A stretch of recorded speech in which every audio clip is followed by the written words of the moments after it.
एठी ओडपड़ा ग्राम रे बहुत दिन धरि प्रभु एडवेश्वरंकर हेतला होची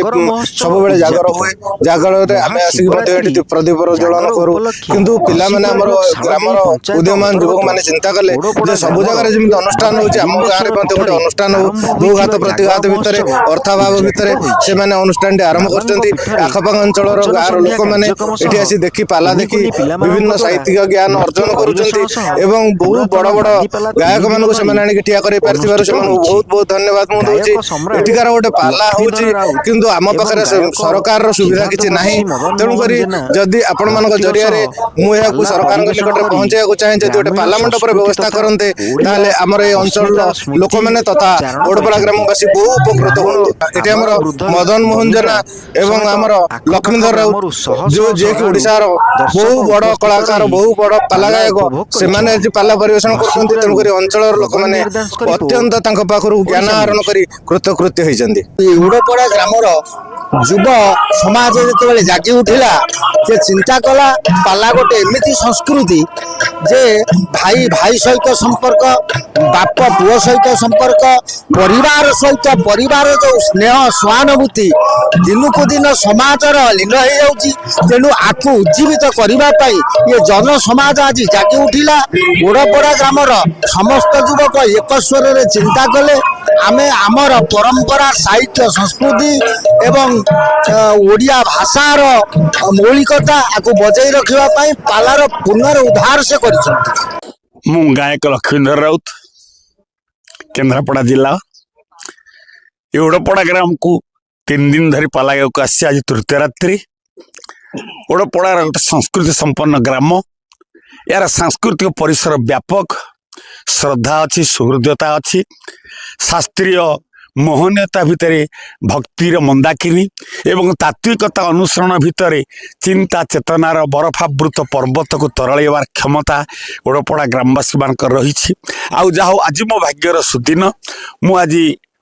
मीडिया आगे बा आपण मान भली सांबादिक मान आगे मु छिड़ा चारिपद कहीपर जिते भय मोर से आनंद बढ़ुची कारण तम मान हाथ में बर्तमान सृष्टिर चाबिकाठी अच्छे पुओ आउ जा हो तम मान प्रेरणा तम मान सहानुभूति तम मान आविर्भाव ओडपड़ा ग्राम जी आनंददायक मो आहरी आनंददायक अच्छी मु भगवान पाखे अली करुच्ची तम मान जीवन यात्रा सुफल हो पाला संस्कृति पाला गोटे विदग्ध कला बापा अतीतर आज पर्यंत अच्छे रंग बेरंग पालाकार गति कला बेले पालार मौलिकता आज पर्यंत पालाकार मैंने छाड़ी ना पालाकार मानकर जीवन सुस्थ शैली भितर साहित्य तांकर जीवन संस्था सांगतिक धारा को आखि आगे रखी बार्मिक उपधा साहित्यर श्रेणी विशेषर विभेदीकरण को अंत अपेक्षा न करी एकांतिक भितर ऐकांतिक चिंता चेतना को जाहिर करी पाला दुनिया को आह्लाद दौची पालाकार माने पाला परिवेषण करी सामाजिक जीवन चेतना दौरान गणमाध्यम को उद्बोधन दौरान आ सरकार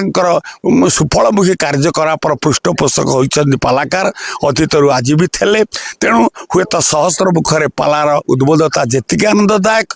आएत सभासद मान हृदय भितर पालार आनंद सेतिक एवं पाला परिवेषण कला बेले आम सांसारिक जीवन शैली हुए तो केतटा धारा को आखि आगे रखू परिवेश सुरक्षा जीवन सुरक्षा स्वास्थ्य सुरक्षा आह्लाद सुरक्षा एकता ऐकांतिक भितर एकाधिक भाषा एकाधिक जाति भितर एकाधिक मन भितर आम एकता करी भारतीय जीवन यात्रा गढ़ू बोली आम पालाकार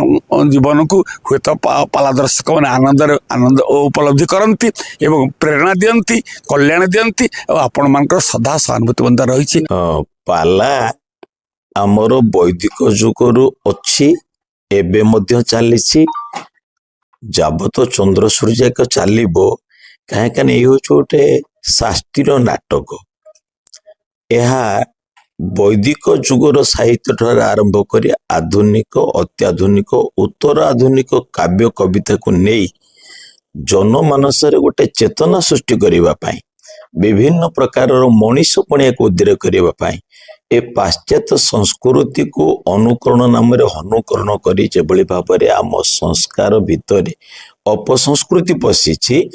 ता उपरे कुठारघात करी आमे पुणी केमती भल मनीष हवा आम भारतीय आर्य संस्कृति किभली भाव हृत गौरव पुनरुद्धार करी ପୁଣି ବିଶ୍ୱରେ ଗୁରୁ ବୋଲେଇବ। ଏଥିପାଇଁ କି ପାଲା ହେଉଛି ଏକମାତ୍ର ପ୍ରକୃଷ୍ଟ ମାଧ୍ୟମ। ଯେତେ ଗୁଡ଼ିଏ କଳା ଅଛି ସମଗ୍ର ବିଶ୍ୱରେ, କେବଳ ଭାରତ ନୁହେଁ ସମଗ୍ର ବିଶ୍ୱରେ, ସବୁ ଗୁଡ଼ାକ ମନୋରଞ୍ଜନ ପାଇଁ ଗୋଟେ ତାମସା ଯୁକ୍ତ, କେବଳ ଲୋକମାନଙ୍କୁ ଗୋଟେ ତମ ଗୁଣ ଶିଖିବା ଭିତରେ ଚାଲିଛି। କିନ୍ତୁ ଏକମାତ୍ର ପାଲା ଯିଏକି ବୌଦ୍ଧିକ କଳା ଜ୍ଞାନୀ ମାନଙ୍କ ପାଇଁ, ବିଦ୍ୱାନ ମାନଙ୍କ ପାଇଁ, ପଣ୍ଡିତ ମାନଙ୍କ ପାଇଁ କି ଭାଷାର, ସଂସ୍କୃତିର, ଧର୍ମର ଏକ ଖୋରାକ ଯୋଗାଏ। ତେଣୁ ପାଲାକାର ମାନେ ହଉଛନ୍ତି ଜଣେ ଜଣେ ଚଳନ୍ତି ପାଠାଗାର, ଯୋଉମାନେ ବିଭିନ୍ନ ସଂଗ୍ରହ କରି ଭାଷାକୁ ପରିପୁଷ୍ଟ କରନ୍ତି। ପାଲା ଆମର ବୈଦିକ ଯୁଗରୁ ଅଛି, ଏବେ ମଧ୍ୟ ଚାଲିଛି,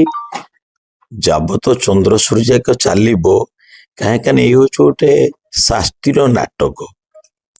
ଏହା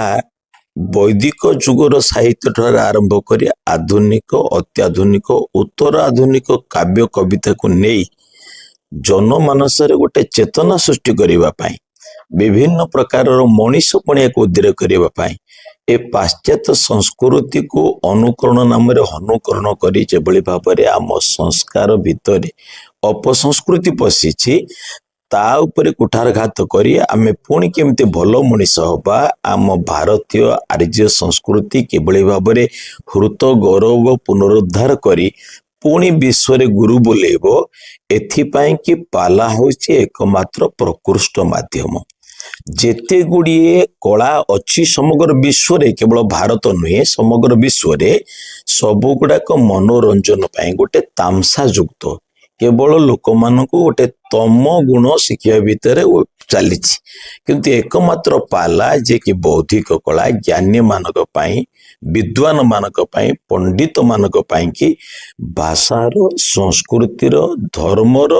ଏକ ଖୋରାକ ଯୋଗାଏ। ତେଣୁ ପାଲାକାର ମାନେ ହଉଛନ୍ତି ଜଣେ ଜଣେ